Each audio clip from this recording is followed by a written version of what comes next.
సుమన్ టీవీలో మీ business promotions కోసం ఈ కింది నెంబర్ను సంప్రదించగలరు.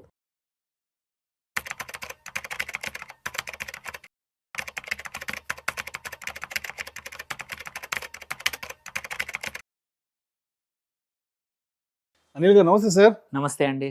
Welcome to Suman TV and welcome to Vishnu talks. Thank you అండి. Thank you so much for being with Vishnu talks Anil గారు.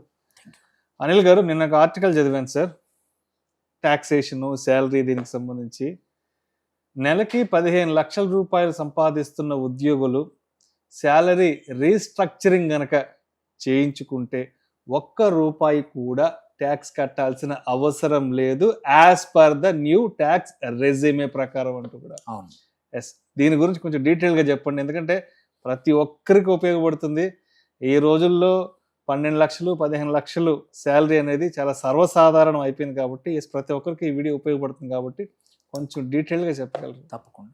సో ఒకటి ఏంటంటే అందరికి డిసప్పాయింట్మెంట్ ఏముండిందంటే కొత్త ట్యాక్స్ రెజ్యూమ్లో, న్యూ ట్యాక్స్ రెజ్యూమ్లో ఎటువంటి డిడక్షన్స్ లేవు.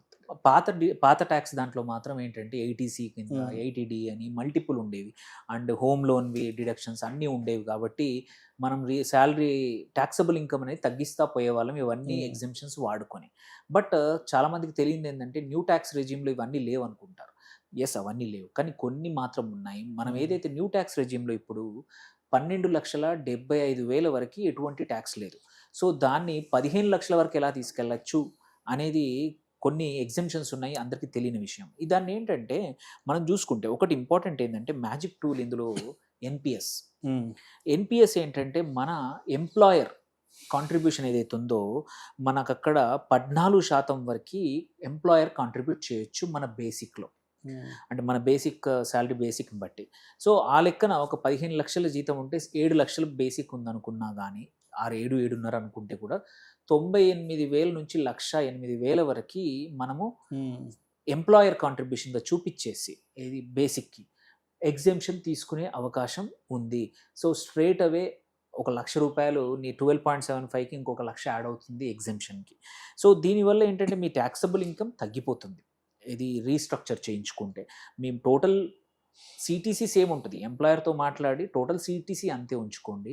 బట్ ఎంప్లాయర్ నుంచి ఎన్పిఎస్ ఏదైతే ఉందో 80 CCD2 అంటాం అన్నమాట. సో ఇది అడిషనల్ ఓవర్ అండ్ అబోవ్ ఉంది. ఇది రెండుకి పనికి వస్తుంది. ఓల్డ్ రెజ్యూమ్ కూడా కొత్త రెజ్యూమ్ కూడా పనికి వస్తుంది. కొత్త రెజ్యూమ్లో కూడా ఈ ఎగ్జంప్షన్ ఉంది. ఓల్డ్ రెజ్యూమ్లో 80 CCD1 కూడా ఉంది, విచ్ ఇస్ 1.5 lakh 80C కింద అడిషనల్గా 50,000 కలిపి ఉండేది. బట్ ఇక్కడ మాత్రం ఏంటంటే ఇది కూడా వాడుకోవడానికి ఎలిజిబిలిటీ ఉందన్నమాట. దీనివల్ల ఏంటంటే ట్యాక్సబుల్ ఇన్కమ్ ఒక 1,08,000 వరకు తగ్గించవచ్చు. సో ఇట్స్ ఇది ఈజీ కూడా. ఇంకొకటి అడ్వాంటేజ్ ఏంటంటే మనం ఎన్పిఎస్ పెంచడం వల్ల మన ఫ్యూచర్ సేవింగ్స్ కూడా పెరుగుతాయి అండ్ ఎన్పిఎస్ కూడా ఇప్పుడు సరళతరం జరిగింది, నువ్వు ఈజీగా విత్డ్రా చేసుకోవడానికి కూడా అవకాశం ఉంది. సో అందుకోసం అంటే ఇంతకుముందు ఎన్పిఎస్ కట్టాలంటే భయపడేవాళ్ళు, ఇప్పుడు అలా అవసరం లేదు. ఎందుకంటే అక్కడ కూడా ఎప్పుడంటే అప్పుడు తీసుకోవడానికి 25% 30% క్వైట్ రూల్స్ మారాయి. సో ఇంతకుముందులా భయపడాల్సిన అవసరం లేదు. సెకండ్ వచ్చేసి ఈపీఎఫ్ కాంట్రిబ్యూషన్, అది కూడా ఎంప్లాయర్ కాంట్రిబ్యూషన్. దీన్ని కూడా స్మార్ట్గా స్ట్రక్చర్ చేసుకుంటే 12% నీ శాలరీలో 12% వరకు ట్యాక్సబుల్ ఇన్కమ్లో కౌంట్ చేయరన్నమాట. సో ఆ లెక్కన 7.5 లక్షల జీతానికి మనం ఉంటే కాంట్రిబ్యూషన్ ఉంటే సో అక్కడ కూడా నువ్వు అడిషనల్ తీసుకొని 14.8 లక్షల వరకు ఉన్న వాళ్ళకు కూడా ఇది వర్తిస్తుంది. సో నీ ట్యాక్సబుల్ ఇన్కమ్ మళ్ళీ 12 లక్షల దగ్గరికి తేవచ్చు అనమాట. సో ఈపీఎఫ్ కాంట్రిబ్యూషన్ కూడా ఎంప్లాయర్ కాంట్రిబ్యూషన్ ఏదైతే ఉందో దాన్ని కూడా వాడుకోవాలి, దాన్ని కూడా శాలరీలో రీస్ట్రక్చర్ చేసుకోవాలి. అండ్ దీంతోపాటు ఒక 2-3 చిన్నవి ఉన్నాయి. ఒకటి వచ్చేసి మనం ఫ్రీ అలవెన్స్లు, కొన్ని అలవెన్స్లు ఏంటంటే ఎగ్జాంపుల్ మనం travel allowance. So travel allowance even కొత్త ట్యాక్స్ రెజ్యూమ్లో కూడా ఉంది. ఇంతకుముందు పాత దాంట్లోనే కాదు కొత్త దాంట్లో కూడా ఉంది. అండ్ అవుట్ స్టేషన్ ట్రిప్స్ కోసం వాడినా కానీ వీటన్నిటికి కూడా 15,000 వరకు. ఇప్పుడు ఇంకోటి దాంతోపాటు 15,000 వరకు గిఫ్ట్ వోచర్స్ కూడా ఎంప్లాయర్ ట్యాక్స్ ఫ్రీగా ఇవ్వచ్చు. సో ఇంతకుముందు 5,000 ఉండింది, దాన్ని 15,000 చేశారు.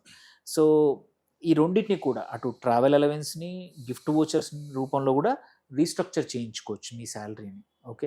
ఇన్ ద ఎండ్ కంపెనీ యజమానికి కానీ ఆర్ ఎంప్లాయర్కి ఎటువంటి ఇబ్బంది ఉండదు దీనివల్ల. ఎంప్లాయీకి బెనిఫిట్ చేసిన వాళ్ళు అవుతారనమాట. సో చాలా కంపెనీస్ ఇప్పుడు నువ్వు డిస్కస్ చేస్తే ఓపెన్ టు చేంజెస్ ఉన్నాయి. ఇంతకుముందు స్ట్రిక్ట్గా ఉండేవాళ్ళు, ఇప్పుడు అలా కాదు, మీకే ఆప్షన్ ఇస్తున్నారు వాళ్ళు. ఎందుకంటే ఇవన్నీ కూడా అవుట్సోర్స్ చేస్తున్నారు కాబట్టి ఎంప్లాయీ బెనిఫిట్స్ మీకే ఇస్తున్నారు. మీరు మీ హెచ్ఆర్ ఏజెన్సీతో కానీ హెచ్ఆర్ ఆఫీస్తో మాట్లాడుకొని ఈ రీస్ట్రక్చర్ చేసుకోవడం. తర్వాత ఇంకొక ఆప్షన్ లాస్ట్ చాలామంది తెలియదు ఏంటంటే, మీకు హోమ్ లోన్ ఉంది, ఆ హోమ్ మీరు రెంట్కి ఇచ్చేసారు ఎవరికన్నా. రెంట్కి ఇచ్చినప్పుడు లెట్సే ఆ లోన్ యొక్క ఇంట్రెస్ట్ కూడా ఆ రెంట్ని సెట్ ఆఫ్ చేసుకునే అవకాశం కూడా ఉంది. అది చాలామందికి తెలియదు. సపోజ్ హోమ్ లోన్ మీరు సంవత్సరానికి ఒక 2 లక్షల ఇంట్రెస్ట్ కడతా ఉన్నారు, మీకు వచ్చే రెంట్ కూడా 2 లక్షలు అనుకోండి. దీన్ని ఈక్వల్ చేసి ఎటువంటి ట్యాక్స్, అంటే ఇది ఇన్కమ్, ఈ రెంటల్ ఇన్కమ్ యాడ్ చేయాల్సిన అవసరం లేదన్నమాట. సో ఇది కూడా వాడుకోవచ్చు. ఇది కూడా చాలామందికి తెలియదు. సో అడిషనల్గా ఎవరైతే ఈ శాలరీలో ఉన్న వాళ్ళకు సెకండ్ హోమ్ లోన్ కూడా ఉండే అవకాశాలు ఉంటాయి. ఫస్ట్ అయిపోయి ఉంటుంది 40 తర్వాత. సో ఇవన్నీ వాడుకొని సిటీసీని 15 లక్షలు ఉన్నా కానీ జీరో ట్యాక్స్కి తీసుకురావచ్చు అనమాట. సో ఏంటంటే ఇవి జస్ట్ ఇదంతా లీగల్ మెథడ్. ఇందులో ఎక్కడ కూడా ప్రభుత్వం ఎటువంటి మీకు ఇన్కమ్ ట్యాక్స్ అథారిటీస్ కూడా ఏమి అనవు. ఇది ప్రొవిజన్స్ ఇచ్చింది, ప్రభుత్వం ఇచ్చిన ప్రొవిజన్స్ ప్రకారమే. కాకపోతే ఇవన్నీ కావాలంటే మాత్రం మన హెచ్ఆర్ టీంతో పక్కా మాట్లాడుకోవాలి. వాళ్ళు అవకాశం ఇవ్వాలి. వాళ్ళు ఇచ్చారంటే మాత్రం పక్కా మనకి దొరుకుతుంది. ఈ అలవెన్సెస్ కానీ, ఈ మన ఎన్పిఎస్ కానీ, ఈపీఎఫ్ కాంట్రిబ్యూషన్, ఎంప్లాయర్ కాంట్రిబ్యూషన్ కూడా తీసుకుంటే చాలా మంచిది, చాలా మందికి ఉపయోగపడుతుంది. మీకు అట్లీస్ట్ మీరు 30% బ్రాకెట్లో ఉన్నారు అంటే మాత్రం 30-35% బ్రాకెట్లో ఉంటే ₹1,00,000 వరకు కూడా దగ్గర సేవ్ అవుతుంది. సో ఇది ₹1,00,000 అన్న నెలకు 8-9,000 నెట్ శాలరీ పెరిగిపోతుంది. So which is very important. అంటే ఏదో 500-600 ఇంత పని కోసం 500-600 పెరిగిందంటే అనొచ్చు, బట్ 8-9,000 సిగ్నిఫికెంట్ అనమాట. సో ప్రతి ఒక్కరు కూడా వాళ్ళ హెచ్ఆర్తో మాట్లాడుకొని పాలసీలు అలో చేస్తే మాత్రం ఈ ఎన్పిఎస్ పెంచుకోండి, ఈపీఎఫ్ కూడా యాడ్ చేసుకోండి, అండ్ ఈ అలవెన్సెస్ని శాలరీ స్ట్రక్చర్లో బిల్డ్ చేసుకోండి. Right. Thank you so much Anil garu. Thank you. 15 లక్షల రూపాయల జీతం సంపాదిస్తున్నా కూడా శాలరీ రీస్ట్రక్చరింగ్ చేయించుకుంటే మరి రూపాయి కూడా ట్యాక్స్ కట్టాల్సిన అవసరం ఏ విధంగా ఉండదు అన్న దాని గురించి చాలా చక్కగా తెలియజేశారు. Thank you so much sir. Thank you.